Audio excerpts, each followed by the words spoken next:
अभी हम मकेर प्रखंड के नोनियाटोली मिनल पैलेस में मौजूद हैं और बात करेंगे आज अनुष्का पाठक जी से, जिन्होंने बहुत कम उम्र में अपना कथावाचक शुरू किए और इनको कथा के लिए इतना ज्यादा मतलब कि जिज्ञासा है कि इनका कथा सुनने के लिए लोग देश विदेश में इनको बुलाते हैं और इनको राष्ट्रपति जी से सम्मानित हुए हैं और प्रधानमंत्री जी ने इन्हें पुरस्कार दिए हैं। और इनका कथा जो होता है बहुत मतलब कि सनातन के प्रति बहुत ही जागरूकता होता है, जागरूक करती हैं लोगों को। और इनका कथा सुनकर लोग अपने जीवन में बहुत सारे चीजों को जानते हैं, सीखते हैं और अपने जीवन को दैनिक जीवन में उपयोग करते हैं। उनसे बहुत सारे लोगों को मतलब उससे ज्ञान प्राप्त होती है। और आप सभी दर्शकों को मिलवाने जा रहे हैं अनुष्का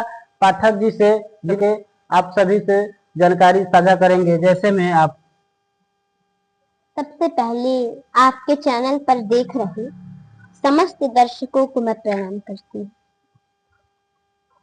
जी, आप इतनी कम उम्र में मतलब कि कैसे आपको ये प्रेरणा आया कि आप कथा कहेंगे, अब कथा के बारे में इसके विशेष में कैसे आपको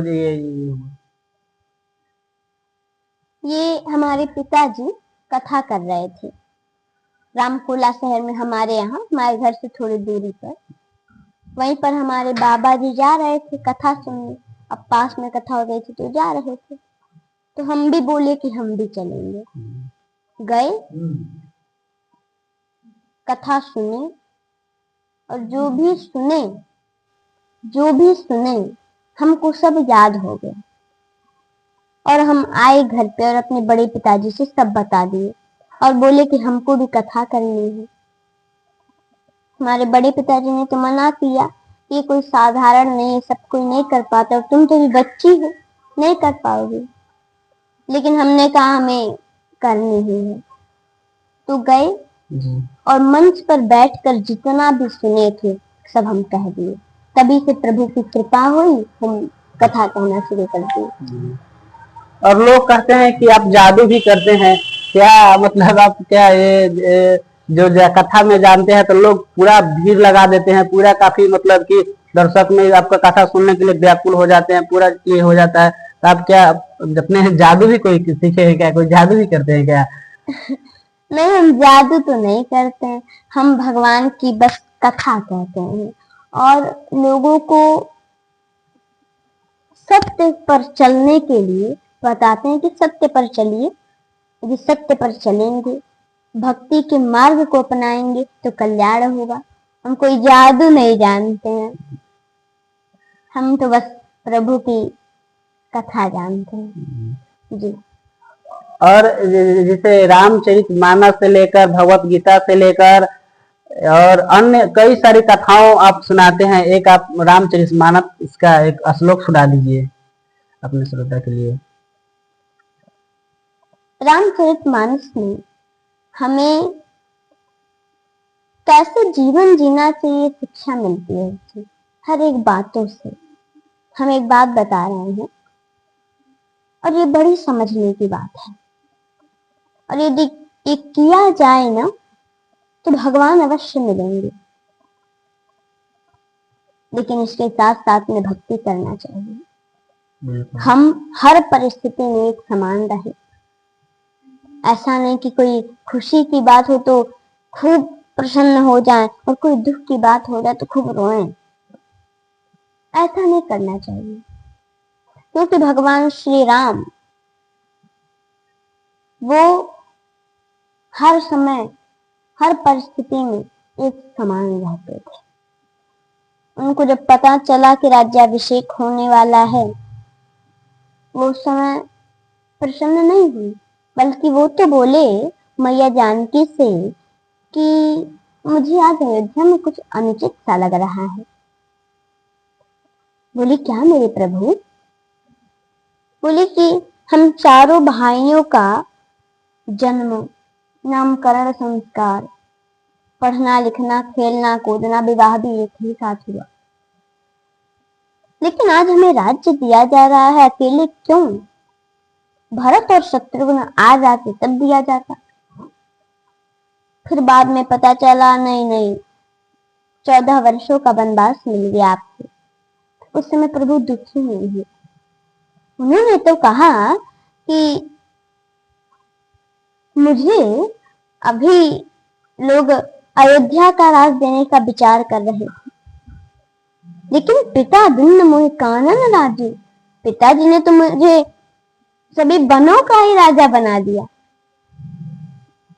इसलिए प्रसन्नताम यान गताभिषेकत तथान ममले वनवास दुःखत मुखम्बुजश्री रघुनंदनस्य मे सदस्तु सा मंजुल मंगल प्रदा। हर परिस्थिति में एक समान रहना चाहिए और हर समय कोई भी कार्य करें, लेकिन प्रभु को ध्यान में रखना चाहिए। प्रभु के बारे में हमेशा सोचना चाहिए, भगवान का ध्यान करना चाहिए, तो अवश्य कल्याण हो। जी। और आप एक वीडियो में आप बता रही हैं कि राम जी जो है केकई के सबसे अच्छी माँ है, तो उसमें पूरी दुनिया जानती है कि राम जी को केकई जो है केकई को अच्छी माँ नहीं मानती है। उस विषय पे आप क्या कहना चाहते हैं?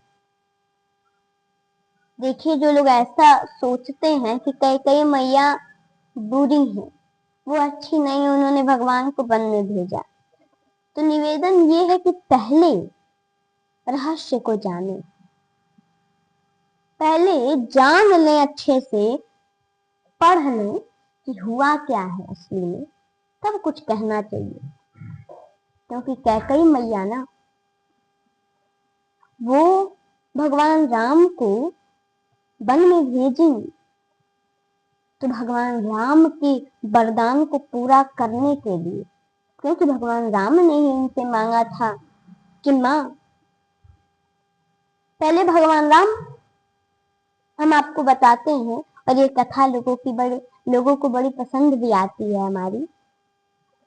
जैसे सभी माताएं अपने पुत्र को कभी दूध भात खिलाती हैं, कभी भोजन कराती हैं, कभी कुछ खिलाती हैं गोद में बिठा के प्रेम से, ऐसे ही माता कैकेयी भी खिला रही थी।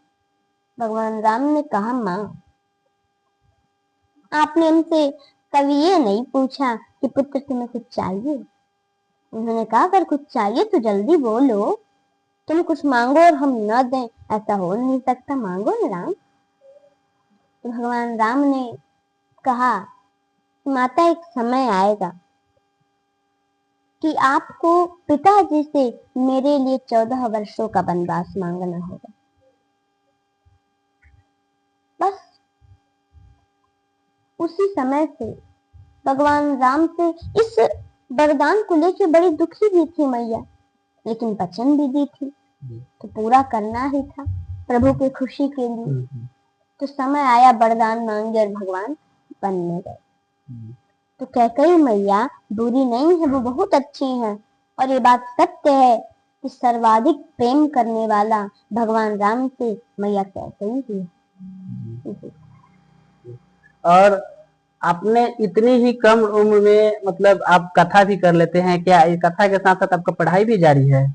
जी, इस समय हम 5 में पढ़ते हैं, प्रयागराज में, श्रृंगवेरपुर में, विद्यार्थी पब्लिक स्कूल में। आप बच्चों के लिए आप क्या संदेश देना चाहते हैं आप? हम सभी बच्चों को यही कहना चाहेंगे कि अच्छे से पढ़ाई करें, गुरु का सम्मान करें, माता पिता की सेवा करें, क्योंकि माता पिता की यदि हम सेवा करते हैं तो भगवान की भक्ति के बराबर है बच्चों की। यदि हम ऐसा करते हैं तो भगवान हमसे हमेशा प्रसन्न रहते हैं, और बच्चे जो भी बनना चाहते हैं आगे पढ़ लिख के, उसमें बिल्कुल भी कठिनाई नहीं होगी, और भगवान अवश्य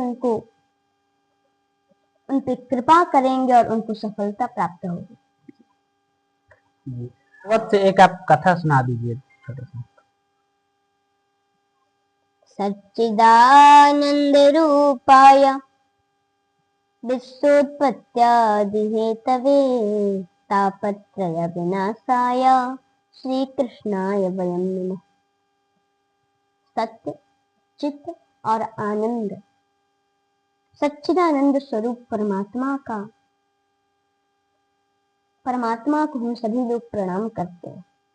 जो मुस्कुराते हैं तो दुनिया बन के तैयार हो जाती है, गंभीर होते हैं सबका पालन भी हो जाता है, और जरा से भृगुटी टेढ़ी कर लेते हैं तो पूरा संसार प्रलयकालीन समुद्र में डूब जाता है, सबका संहार भी हो जाता है।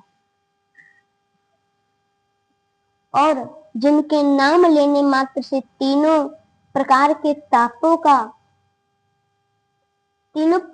ताप नष्ट हो जाते हैं, ऐसे श्री कृष्णाय वयम नमः, ऐसे श्री कृष्ण भगवान को हम सभी लोग मिलकर प्रणाम करते हैं। और आपका जो कथा सुनना चाहते हैं या आपका कथा बुक करना चाहते हैं तो आपसे कैसे संपर्क कर सकते हैं, आप इसके बारे में अपने दर्शकों को बता दीजिए। जो लोग हमारी कथा सुनना चाहते हैं वो YouTube चैनल पर अनुष्का पाठक जी नाम से हमारा चैनल है, उस पर कथा श्रवण कर सकते हैं। और जो लोग हमारी कथा भी करवाना चाहते हैं अपने यहाँ पर, तो अनुष्का पाठक जी चैनल पर हमारा नंबर है, उस पर संपर्क कर सकते हैं जी। इसके लिए आपको बहुत बहुत तहे दिल से धन्यवाद जी। जय श्री कृष्ण। राधे राधे। राधे राधे।